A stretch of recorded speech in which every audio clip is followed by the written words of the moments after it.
Frères et sœurs, bonjour à chacun, chacune.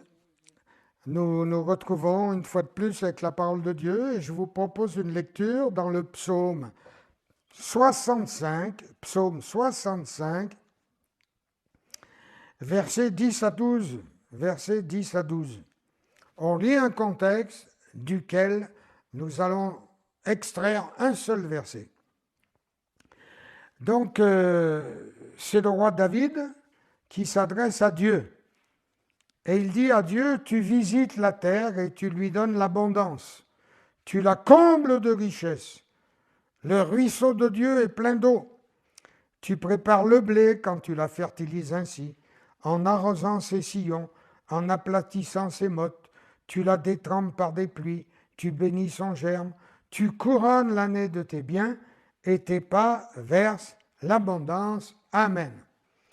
De ces paroles magnifiques, prononcées par le roi David, grand chantre d'Israël, eh bien, nous allons retenir simplement cette petite phrase, car le ruisseau de Dieu est plein d'eau. Le ruisseau de Dieu est plein d'eau. Et toute l'Écriture nous montre que Dieu s'intéresse aux hommes. Oui. Dieu ne s'est pas contenté de nous créer, de créer tous les hommes. Et en ce moment, il y en a 8 milliards, c'est lui qui les a tous créés. Mais Dieu veille aussi à ce que, comme dit l'Écriture, par le soleil, par la pluie, par les saisons fertiles, eh bien, les hommes soient quand même dans la grosse majorité nourris et qu'ils aient ce dont ils ont besoin. Donc, chacun sait que l'eau est absolument indispensable à la vie. Pas d'eau, pas de vie. L'eau est indispensable à la vie humaine, à la vie animale, à la vie végétale.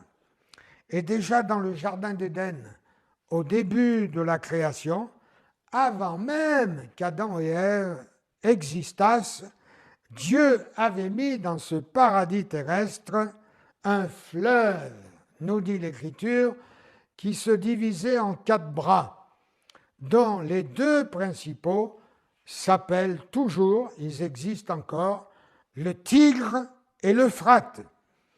Cependant, si l'eau est absolument indispensable à notre vie physique, à notre survie, dirais-je même, notre âme a également besoin d'être hydratée, désaltérée, rafraîchie par une eau pure et limpide qui vient du ciel, du cœur même de Dieu. Pendant de nombreux siècles, le peuple juif que Dieu avait choisi et mis à part pour annoncer au travers d'Abraham et de ses descendants la connaissance de Dieu et faire connaître à chaque époque que Dieu était un Dieu d'amour, un Dieu de gloire, un Dieu de puissance et toutes ces autres vertus et qualités. Donc ce peuple juif n'a pas su ou n'a pas voulu assumer cette mission glorieuse. Et souvent, Dieu le leur a fait remarquer cette carence, notamment par ces termes prononcés par le prophète Jérémie au chapitre 2 de son livre et au verset 13. « Car mon peuple, dit l'Éternel, a commis un double péché. Un, ils m'ont abandonné, moi qui suis une source d'eau vive. Deux, pour se creuser des citernes crevassées qui ne retiennent pas l'eau. Et quand Jésus-Christ, le Fils unique de Dieu, est venu sur cette terre en tant qu'homme pour nous annoncer la bonne nouvelle de la vie éternelle, du pardon de nos péchés, de la guérison, de la joie, de la paix, pour nous faire connaître intimement la personne de Dieu, parce que nous ne connaissons pas Dieu. Dieu n'a pas de corps, il est invisible, personne ne l'a jamais vu, pas plus l'apôtre Paul que moi, mais Jésus est venu pour nous le faire connaître. Et Christ a pu dire, celui qui m'a vu, il a vu le Père. Donc ça va. Alors, Jésus dira un jour, à la grande fête des Juifs à Jérusalem, dans l'évangile de Jean au chapitre 7 et dans les versets 37 et 38, si quelqu'un a soif, qu'il vienne à moi, je répète, c'est Jésus qui parle, et qu'il boive. Celui qui croit en moi, des fleuves d'eau vive couleront de son sein, comme dit l'Écriture. Et dans le livre de l'Apocalypse, au chapitre 21 et au verset 5 à 7, nous lisons « Et celui, c'est-à-dire Dieu, qui était assis sur le trône, dit, voici, je fais toutes choses nouvelles. Que celui qui a soif, à celui, qui a soif, je donnerai de la source de l'eau de la vie gratuitement.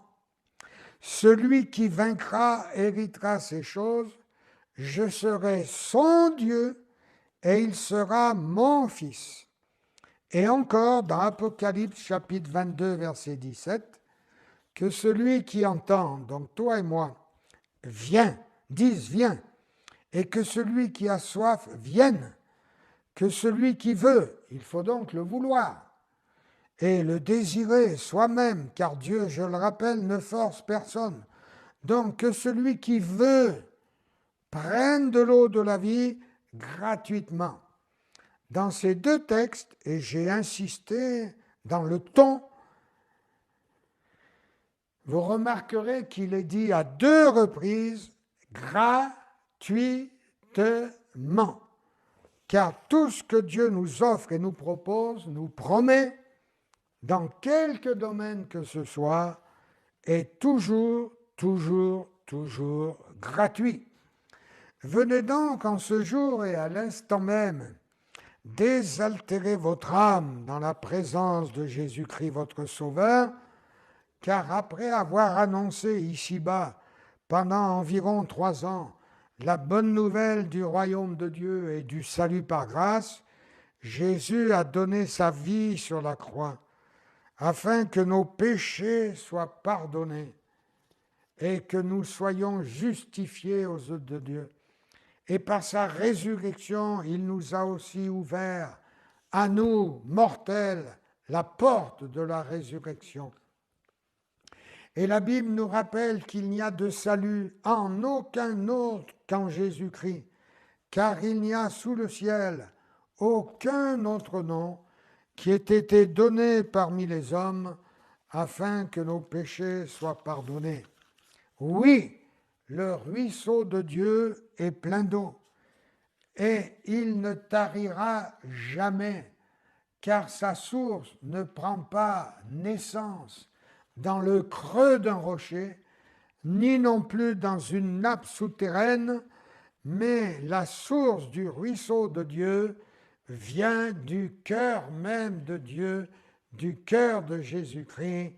Amen, que son nom soit béni et que Dieu vous bénisse également. Amen.